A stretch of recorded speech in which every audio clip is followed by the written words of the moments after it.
നിങ്ങൾക്കറിയാൻ പറ്റാത്ത ഒരുപാട് ദോഷങ്ങൾ കന്നിമൂലയിൽ ഒളിഞ്ഞിരിപ്പുണ്ട്. അത് നിങ്ങൾ മനസ്സിലാക്കണം. ഇല്ലെന്നുണ്ടെങ്കിൽ നമ്മുടെ സമ്പത്ത് മൊത്തവും നഷ്ടപ്പെട്ടു പോകും. തെക്ക് പടിഞ്ഞാറ് നഷ്ടപ്പെട്ടുകൊണ്ട് ഇവര് മുന്നോട്ട് പോകും. ഇവർ പോലും അറിയുന്നില്ല ഈ ഒരു പ്രശ്നം കൊണ്ടാണ് ഇവർക്ക് ഇതെല്ലാം സംഭവിക്കുന്നതെന്ന്. വണ്ടിയിടാൻ വേണ്ടിയുള്ള ഷെഡ് ചെയ്താവാം. ചിലർ അടുക്കളയിൽ നിന്നും മഴ നനയാതെ പുറത്തേക്ക് ഇറങ്ങാനും ഒന്ന് ഇറങ്ങി നിൽക്കാനും ഒന്ന് അരിയാനും പറക്കാനുമായിട്ട് ഒരു ചെറിയ ചായ്പിറക്കിയതാകാം. അതല്ലെന്നുണ്ടെങ്കിൽ ഇപ്പൊ അമ്മയ്ക്കോ മറ്റാർക്കെങ്കിലും സുഖമില്ലാതെ വന്നിട്ട് വീടിനോട് ചേർന്ന് ആ സ്ക്വയർ ഷേപ്പിൽ നിന്നും പുറത്തോട്ട് തള്ളിയിറക്കി ഒരു ടോയ്ലറ്റ് പണിതേക്കാം. കാരണം നിങ്ങൾ ഇത്തരത്തിൽ ചെയ്തപ്പോൾ ഉറപ്പായിട്ടും നിങ്ങളുടെ വീടിന്റെ വാസ്തു തെറ്റിയിട്ടുണ്ട്. നിങ്ങളുടെ വീട്ടിന്റെ കന്നിമൂലയിലുള്ള ഒരു പ്രശ്നത്തെ നിസ്സാര പ്രശ്നമായി നിങ്ങൾ കാണരുത്. അത് ആദ്യം നിങ്ങൾ താമസിച്ചു തുടങ്ങുമ്പോഴോ അല്ലെങ്കിൽ നിങ്ങൾക്ക് ചെറിയ ചെറിയ രീതിയിൽ അത് വന്നിട്ട് അവസാനം വലിയ പ്രശ്നമായി നമ്മുടെ സമ്പത്ത് മൊത്തം നഷ്ടപ്പെട്ടു പോയിട്ടായിരിക്കും ഒരുപക്ഷെ ഇങ്ങനൊരു പ്രശ്നമുണ്ടെന്ന് പോലും പലരും അറിയുന്നത്. ഒരുപാട് വീട് എനിക്കറിയാം, ഒരുപാട് വ്യക്തികളെ എനിക്കറിയാം.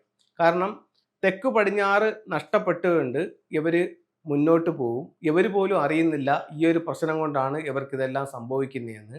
പലർക്കും ഇത് മനസ്സിലാക്കാനും പറ്റുന്നില്ല എൻ്റെ വീട്ടിൻ്റെ കന്നിമൂലയിൽ പ്രശ്നമുണ്ടെന്ന്. പല വീടുകളിലും നമ്മൾ കൺസൾട്ടിങ്ങിന് ചെല്ലുമ്പോൾ അവിടെ കന്നിമൂല പ്രശ്നമുള്ള വീടുകളാണ് ഭൂരിഭാഗം വീടുകളും. അതുകൊണ്ടാണ് ഓൾറെഡി അവർ നമ്മളെ കൺസൾട്ടിങ്ങിന് തന്നെ വിളിക്കുന്നത്. പക്ഷെ അവരറിയുന്നില്ല അവരുടെ കന്നിമൂല പ്രശ്നമുള്ളത് കൊണ്ടാണ് അവർക്ക് ഈ പ്രശ്നം വരുന്നതെന്നും അതുകൊണ്ടാണ് നമ്മൾ വിളിക്കുന്നതെന്നും അവർ മനസ്സിലാക്കുന്നില്ല.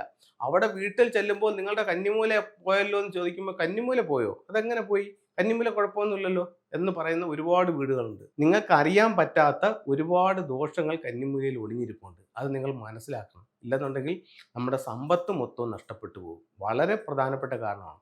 അതുപോലെ ഒരു വീടിൻ്റെ പ്രധാന ഘടകം എന്ന് പറയുന്നത് ആ വീട്ടിലെ ഗൃഹനാഥനും ഗൃഹനാഥിയുമാണ്. കന്നിമൂല പ്രശ്നമുള്ള ദോഷമുള്ള ഒരു വീടിനെ സംബന്ധിച്ചിടത്തോളം ഒരുപാട് വീടുകൾ നമ്മൾ കൺസൾട്ട് ചെയ്യുമ്പോഴത്തേക്ക് അവിടെ എല്ലാം ഡൈവേഴ്സ് നടന്നിട്ടുണ്ട്. ഒരുപാട് വീടുകൾ ആ വീട്ടുകാർ പറയേണ്ട കാര്യമില്ല. നമ്മൾ കൺസൾട്ടിങ് ചെയ്യുമ്പോഴത്തേക്കെന്ന് പറയുമ്പോഴത്തേക്ക് കൺസൾട്ട് ചെയ്തിട്ട് പറയും ഇന്ന പ്രശ്നങ്ങൾ ഉണ്ടല്ലോ എന്ന് പറയുമ്പോഴത്തേക്ക് ശരിയാണ് സാർ, ഇത് കണക്ക് മകളുടെ ബന്ധം ഒഴിഞ്ഞിട്ടിരിക്കുകയാണ് അല്ലെങ്കിൽ മകൻ്റെ ബന്ധം ഒഴിഞ്ഞിട്ടിരിക്കുകയാണെന്ന് ഒരുപാട് ആൾക്കാർ പറയുന്നുണ്ട്. 2ഉം 3ഉം വിവാഹങ്ങൾ നടന്ന് ഇതെല്ലാം ബന്ധം ഒഴിഞ്ഞ കേസുകളുമുണ്ട്. കാരണം കന്നിമൂലയിലുള്ള പ്രശ്നം അത്രത്തോളം നമ്മളെ ബാധിക്കും. ഇത് നമ്മൾ ആരെയും പറഞ്ഞ് പേടിപ്പിക്കാൻ വേണ്ടിയിട്ടല്ല പറയുന്നത്. ഇത്തരത്തിലുള്ള പ്രശ്നങ്ങൾ കൊണ്ട് ഇത്തരത്തിലുള്ള കാര്യങ്ങൾ വരാം. 100 വീട്ടിലും വരണമെന്നില്ല, പക്ഷെ 95% വീടുകൾക്കും അത് വരാനുള്ള സാധ്യത കൂടുതലാണ്. അപ്പം നമുക്ക് അവിടെ ചെയ്യാവുന്ന ചില കാര്യങ്ങളും അവിടത്തേക്കുള്ള ചില പരിഹാരങ്ങളുമാണ് ഞാൻ പറയുന്നത്. നമ്മളൊരു വീട് വെക്കുമ്പോൾ ഒന്നുകിൽ അത് സ്ക്വയർ ആയിരിക്കണം അല്ലെങ്കിൽ റെക്റ്റാങ്കിൾ ആയിരിക്കണം എന്നുള്ള കാര്യത്തിൽ യാതൊരു സംശയവുമില്ല. അപ്പോൾ ഇത്തരത്തിലാണോ നിങ്ങളുടെ വീടെന്നുള്ളത് ഒന്ന് മനസ്സിലാക്കുക.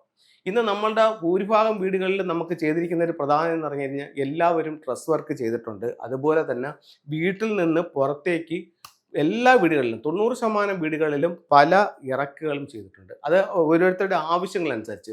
ഒന്നുകിൽ ഒരു പുതിയ വണ്ടി എടുത്തിട്ട് ആ വണ്ടി ഒന്ന് പാർക്ക് ചെയ്യാൻ വേണ്ടിയിട്ട് അത് നനയാതിരിക്കാൻ വേണ്ടിയിട്ട് വീടിൻ്റെ ഏതെങ്കിലും ഒരു സൈഡിൽ 2 പൈപ്പ് GI പൈപ്പുകൾ ഉപയോഗിച്ചിട്ട് ടിൻ ഷീറ്റ് ഇട്ടോ അല്ലെങ്കിൽ ആസ്പെറ്റാസ് ഷീറ്റ് ഇട്ടിട്ടോ അല്ലെങ്കിൽ അല്ലാതെ ഇത് മറ്റേ ഷീറ്റ് ഉപയോഗിച്ചിട്ട് അവർ ഷീറ്റ് ഇട്ടെടുക്കുന്ന ഒരു അവസ്ഥയുണ്ട്. പക്ഷേ നിങ്ങൾ എപ്പോൾ നിങ്ങളുടെ വീട്ടിൽ ഇത് കൊണ്ടുപോയി അറ്റാച്ച് ചെയ്തിട്ടുണ്ടോ അതിനുശേഷം നിങ്ങളുടെ ജീവിതത്തിൽ പല ബുദ്ധിമുട്ടുകളും ഉണ്ടാകാനുള്ള സാധ്യത വളരെ കൂടുതലാണ്.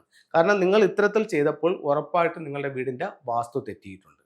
അത് പല രീതിയിലാവാം. ചിലർ ഈ പറയുന്ന കണക്ക് വണ്ടിയിടാൻ വേണ്ടിയുള്ള ഷെഡ് ചെയ്താവാം.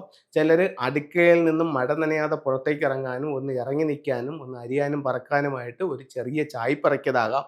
അതല്ലെന്നുണ്ടെങ്കിൽ ഇപ്പോൾ അമ്മയ്ക്കോ മറ്റാർക്കെങ്കിലും സുഖമില്ലാതെ വന്നിട്ട് വീടിനോട് ചേർന്ന് പുറത്തോട്ട് ആ സ്ക്വയർ ഷേപ്പിൽ നിന്നും പുറത്തോട്ട് തള്ളിയിറക്കി ഒരു ടോയ്ലറ്റ് പണിതേക്കാം. അങ്ങനെ പല വീടുകളിലും പല രീതിയിലാണ് ഈ പ്രശ്നം വന്നിരിക്കുന്നത്. പക്ഷെ അങ്ങനെ വന്നപ്പോൾ ഇത് നഷ്ടപ്പെട്ടു പോയത് അവരറിഞ്ഞില്ല. ഒരു വീട്ടിൽ ചെന്നപ്പോഴത്തേക്ക് വടക്ക് പടിഞ്ഞാറ് ഭാഗത്ത് അവർ ഇതുപോലൊരു ടോയ്ലറ്റ് പണിഞ്ഞിട്ടുണ്ട്. അപ്പോൾ ഞാൻ പറഞ്ഞു നിങ്ങളുടെ വീടിൻ്റെ 3 ദിക്കുകൾ നിങ്ങൾക്ക് ദോഷപ്പെട്ടു പോയല്ലോ, ഇത് തെക്ക് പടിഞ്ഞാറും പടിഞ്ഞാറും വടക്ക് പടിഞ്ഞാറും പോയല്ലോ എന്ന് ചോദിച്ചപ്പോൾ അവർ പറഞ്ഞു ഇല്ല, ഒരു ദിക്ക് മാത്രമേ പോയിട്ടുള്ളൂ, വടക്ക് പടിഞ്ഞാറിൽ നമ്മൾ ടോയ്ലറ്റ് ഇറക്കി. സാറിൻ്റെ വീഡിയോ നമ്മൾ കണ്ടായിരുന്നു. അവരറിയുന്നത് വടക്ക് പടിഞ്ഞാറിൽ മാത്രമേ അവർക്ക് ദോഷമുള്ളതെന്നുള്ളതാണ്. വടക്ക് പടിഞ്ഞാറ് ടോയ്ലറ്റ് ഇറക്കിയപ്പോൾ വടക്ക് പടിഞ്ഞാറിൻ്റെ സൗഭാഗ്യം അവർക്ക് നഷ്ടപ്പെട്ടു. അത് ആരെ ബാധിച്ചു? ഗൃഹനാഥനെ ബാധിച്ചു. അത് തള്ളി വെളിയിലോട്ട് വന്നപ്പോൾ അപ്പോൾ വീട് സ്ക്വയറോ റെക്റ്റാങ്കിൾ ഷേപ്പിലോ വരണമല്ലേ. ഇപ്പൊ തെക്ക് പടിഞ്ഞാറ് അവർക്ക് വടക്ക് പടിഞ്ഞാറ് അവർക്ക് പുറത്തേക്ക് വന്നു. പുറത്തേക്ക് വന്നപ്പോൾ അതിന് പാരലായിട്ട് പടിഞ്ഞാറോ തെക്ക് പടിഞ്ഞാറോ ഇല്ല. അപ്പോൾ ഈ 3 ദിക്കുകളും അവർക്ക് മലിനപ്പെട്ടു. പടിഞ്ഞാറ് മലിനപ്പെട്ടപ്പോൾ കുട്ടികളുടെ കലാപരമായിട്ടുള്ള വാസനകളും കഴിവുകളും ഇല്ലാതായി. തെക്ക് പടിഞ്ഞാറ് നഷ്ടപ്പെട്ടപ്പോൾ ഗൃഹനാഥി അഭിപ്രായ വ്യത്യാസങ്ങളും പിണക്കവും വഴക്കും ഒക്കെയായി. അത് കഴിഞ്ഞിട്ടെന്ന് പറഞ്ഞാൽ വീട്ടിൽ സമ്പത്ത് നിൽക്കാത്തൊരവസ്ഥയുമായി. ഇതെല്ലാം ഒരൊറ്റ ടോയ്ലറ്റ് മൂലം ഉണ്ടായ കാരണമാണ്. അപ്പോൾ നമ്മൾ പ്രധാനപ്പെട്ട ശ്രദ്ധിക്കേണ്ട ചില കാര്യങ്ങൾ നമുക്ക് പറയാം. ഒന്ന്, തെക്കു പടിഞ്ഞാറ് ഉറപ്പായിട്ടും ഒരു മതിലുണ്ടായിരിക്കണം. തെക്ക് പടിഞ്ഞാറിൻ്റെ തെക്കിലും പടിഞ്ഞാറിലും ഒരു മതിലുണ്ടായിരിക്കണം. എങ്കിൽ മാത്രമേ വീട്ടിൽ പൈസ നിൽക്കൂ. രണ്ട്, അവിടെ ഗേറ്റ് നിങ്ങൾ പണിഞ്ഞിട്ടുണ്ടെങ്കിലോ തെക്കിലോ പടിഞ്ഞാറിലോ അത് ഏത് മൂലയിലായാലും ശരി തന്നെ, തെക്ക് പടിഞ്ഞാറ് എന്ന് പറയുന്ന 45 ഡിഗ്രിക്കകത്ത് നിങ്ങൾക്ക് ഈ ഗേറ്റ് വന്നിട്ടുണ്ടെങ്കിൽ ഉറപ്പായിട്ടും ആ ഗേറ്റ് അവിടെ നിന്ന് മാറ്റി അതിൻ്റെ ശരിയായിട്ടുള്ള സ്ഥലത്തേക്ക് അത് മാറ്റുക. ചിലർ ഇത് പറഞ്ഞ ഉടൻ തന്നെ അവർ സ്വയം വൈദ്യനായിക്കൊണ്ട് അവരങ്ങ് ഗേറ്റ് മാറ്റും. അത് മറ്റൊരു തെറ്റായ ഭാഗത്തായിരിക്കും വെച്ചിട്ടുള്ളത്. അപ്പോൾ അത്രയും പൈസ നിങ്ങൾ അനാവശ്യമായിട്ട് കളയരുത്. അറിയാവുന്ന ഒരാളിനെ വിളിച്ച് കാണിച്ചിട്ട് നിങ്ങളത് ചെയ്യുക. അടുത്ത മൂന്നാമത്തത്, വസ്തുവിൻ്റെ കന്നിമൂല ഭാഗം എപ്പോഴും ഉയർന്നിരിക്കണം. കന്നിമൂല മണ്ണിട്ട് ഉയർത്തിയോ അല്ലെങ്കിൽ ആ ഭാഗം കെട്ടി ഉയർത്തിയോ നിങ്ങൾക്ക് കന്നിമൂല ഭാഗം ഉയർന്നു നിൽക്കണം. അല്ലെങ്കിൽ നിങ്ങളുടെ സമ്പത്തിനെ അത് ബാധിക്കും.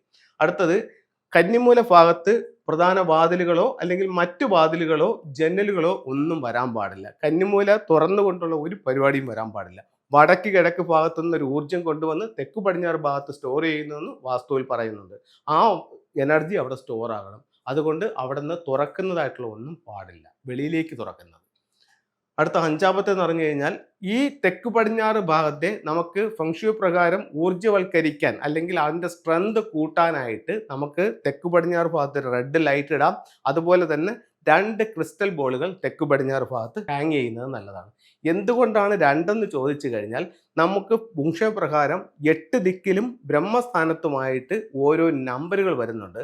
അതാത് നമ്പറുകൾ വരുന്ന സ്ഥലത്ത് ആ നമ്പറുകൾ ഉപയോഗിച്ചുകൊണ്ട് നമ്മൾ റെമഡി ചെയ്യുകയാണെങ്കിൽ കൂടുതൽ റിസൾട്ട് ഉണ്ട്. ഉദാഹരണത്തിന് തെക്ക് പടിഞ്ഞാറിലെ നമ്പർ എന്ന് പറയുന്നത് 2 ആണ്. അതുകൊണ്ടാണ് അവിടെ 2 ക്രിസ്റ്റൽസ് ഉപയോഗിക്കാൻ പറയുന്നത്. അതേസമയം ഒരു വീടിൻ്റെ വടക്ക് പടിഞ്ഞാറിനെ സംബന്ധിച്ച് പറയുകയാണെങ്കിൽ അവിടുത്തെ നമ്പർ 6 ആണ്. അതുകൊണ്ടാണ് 6 റോഡ് വിൻചയം ഉപയോഗിക്കാൻ പറയുന്നത്. അപ്പോൾ ഇത്തരത്തിലുള്ള കാര്യങ്ങളൊന്ന് മനസ്സിലാക്കുക.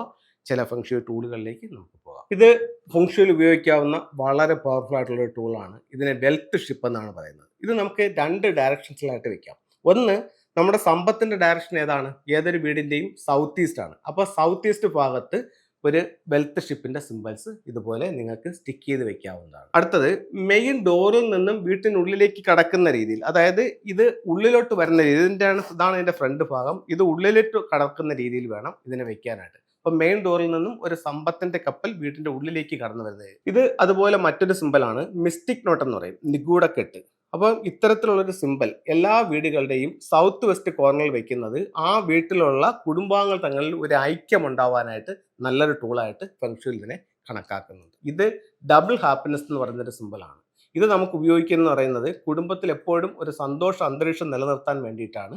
നമുക്ക് കുടുംബത്തിലോ അല്ലെങ്കിൽ സ്ഥാപനങ്ങളിലോ ഒക്കെ ഇത്തരത്തിലുള്ള സിമ്പിളുകൾ ഉപയോഗിക്കാവുന്നതാണ്. അടുത്തത്, ഇതൊരു ഡബിളേറ്റ് സിമ്പിൾസ് ആണ്. വെൽത്തിന് വേണ്ടിയിട്ട് ഇത് നമ്മുടെ ലിവിംഗ് റൂമിൻ്റെ സൗത്ത് ഈസ്റ്റ് ഭാഗത്ത് വെക്കാം. ലിവിംഗ് റൂമിൽ വെക്കാം, അതുപോലെ തന്നെ ഡൈനിങ് ഹാളിലും വെക്കാം, നമ്മുടെ ഓഫീസിൽ വെക്കാം, നമ്മുടെ ഷോപ്പിൽ വെക്കാം. എല്ലാം സൗത്ത് ഈസ്റ്റ് ഭാഗത്തായിരിക്കണമെന്ന് മാത്രം.